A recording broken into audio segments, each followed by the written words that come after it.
How are you feeling? How excited are you to be back here in Yorkshire? I'm alright, thank you, thanks for asking. Of course I'm excited to be back racing through Yorkshire. Yorkshire's a place to spend a lot of time with a kid, you know, we get such an incredible welcome here. And you see for the race, it's something pretty special. We saw that at the Grand World Tour of France in 2014, and to see it carry on for another 5-6 years, it's pretty special, the welcome we get here. In terms of how I'll go, I don't know, we'll see. It's a difficult course here. And we've come with a mixed team. We've come with Nick Lamini, obviously won the Tour, the King of Man for the Tour of Britain last year. It's a race where I think we're looking to try and get him up there, to be fair. There's a couple of sprints early on. We brought guys that can ride a sprint, but not necessarily a sprint team. So we try, and obviously I want to be successful at home, but we'll see what happens. Now, if you could pinpoint perhaps one memory on the roads of Yorkshire that stands out for you, which one would it be? Positive.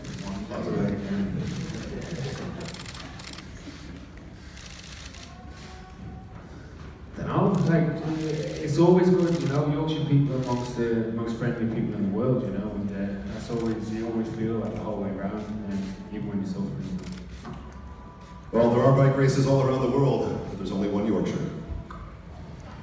Lizzie, very much back in at the deep end racing and choosing Ardennes week to make your comeback, so not the easiest option. How are you? What kind of form are you in? Yeah, I'm feeling really good actually. Probably choosing Amstel Gold for my first race in over a year and a half was a bit of a bold move, but actually it paid off because I felt better each race, and by Liège I was attacking into the final and enjoying the wet conditions and feeling really strong. So I'm optimistic about this weekend. And when I spoke to you at Flèche, I asked if we could expect a podium from you, and you laughed at me and said not a chance. I'm here to support the team. What's your role here over the next 2 days, certainly with the Women's Tour de Yorkshire? And can we expect a similar level of success that you had in 2017? I'm not as good as I was in 2017, but anything can happen in races, and obviously at home in Yorkshire anything can happen because Yorkshire roads are so suited to aggressive racing, and that's how I like to race. So I'm here to be aggressive and to see what happens. I'm kind of in a win-win situation at the moment. Whatever happens, I'll be happy as long as I've had a good go at it. And you mentioned there Yorkshire Roads, of course, this is your home county. How much does this year mean to you? You've chosen to come back after having a baby with that eye on the World Championships come September. I feel just incredibly grateful that during my career I have a home World Championships, and it couldn't be more home for me. And all my friends and family will be there, and my daughter will be there, and I'm just incredibly grateful to all the people behind the scenes who have put the race together, because it's a dream come true for me to even start a race like that. Thank you. All right, let's move on to Greg Van Avermaet, of course, a former winner of Paris-Roubaix, the Rio 2016 Olympic champion, but he's here also as the defending reigning champion, undisputed champion of the Tour of Yorkshire. How different is that for you, Greg, to be back here as defending champion? Well, I think it's always nice to come back to a race where you won already before, and always been feeling welcome here. Always had the good memories with starting with the tour, and came a few times back. And winning last year was a great experience. Our big boss also died only a few days before, and it was a kind of tribute to Ali Rees, and this also made me come back here, and hopefully we can do the same as last year. So we have to ask you about the final of Liège-Bastogne-Liège, because we saw you fall off your bike pretty much the same spot where Jakob Fuglsang kind of wobbled before going on to win the Doyen of all classics. How are you feeling after that fall? Yeah, not so great, but it was not a great feeling, especially if you crash after 250 hard Ks. I'm not expecting to be there on the top level the first stages, but hopefully I'm well recovered on Sunday, which is the hardest day. And it's good that I didn't broke anything, and I feel quite ready to do as good as possible in the weekend. Do as good as possible, and also sample the official parcours for the 2019 World Championships? Yeah, it's a bit of both, otherwise you have to do the recon and come here to see the parkour, and now I can race and see the parkour on stage 2. which is always great to see, I think, and gives you a better idea. If everything is closed on race speed, it makes it more easier, I think, to have an idea about the course. And Sarah, we talked about the quality of the women's field. What does it mean to Story Racing to be here competing as one of the top teams in the UK, but amongst some of the best riders in the world? It's a huge thing for us to be able to bring a really young team. We have the youngest rider in the race, I believe, and someone who is from a family of great cyclists, Eleanor Baxter.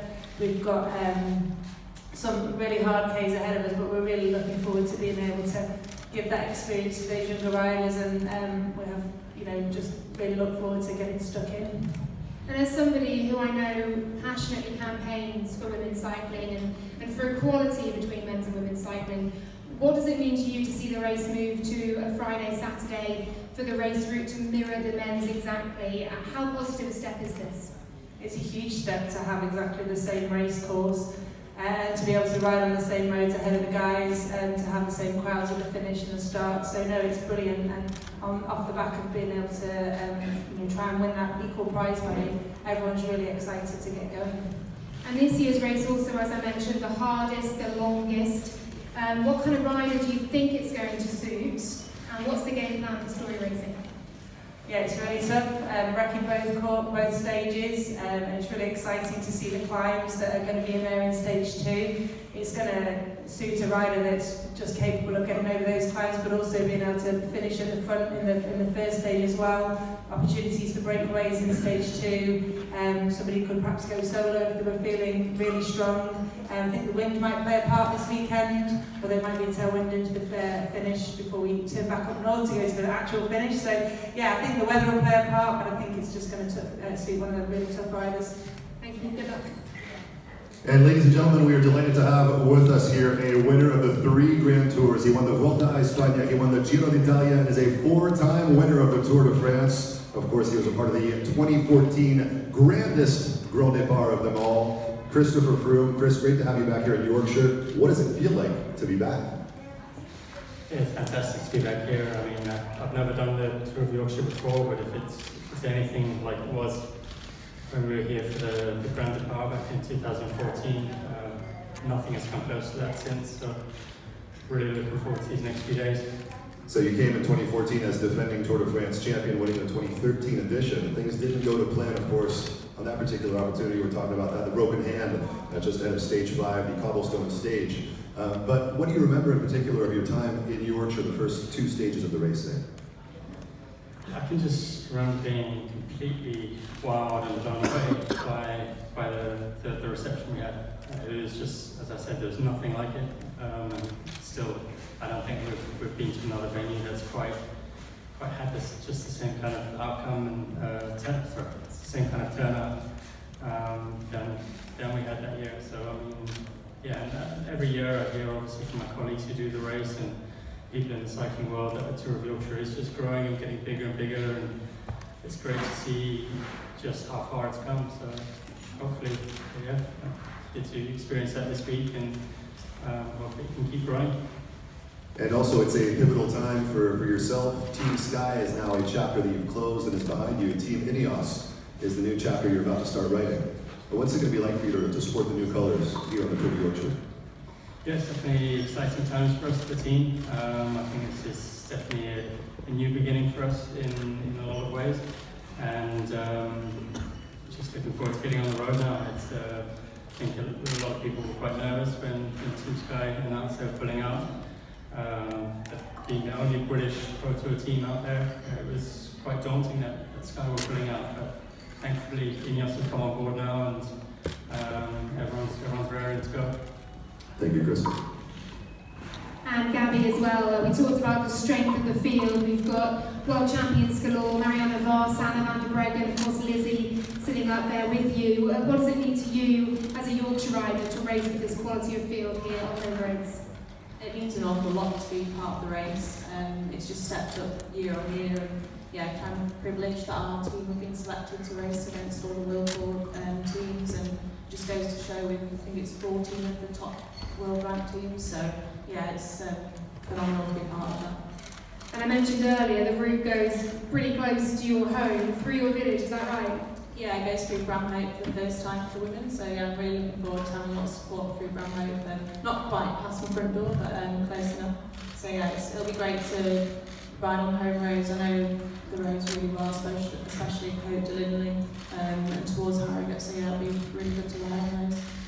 Yeah, what kind of advantage does it give you actually riding on home roads? And not just that, but in front of huge crowds as well on home roads?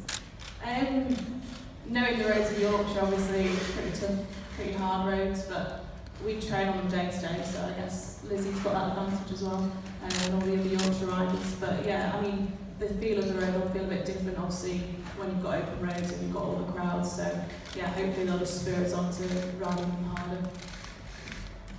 Thank you, good luck. All right, let's move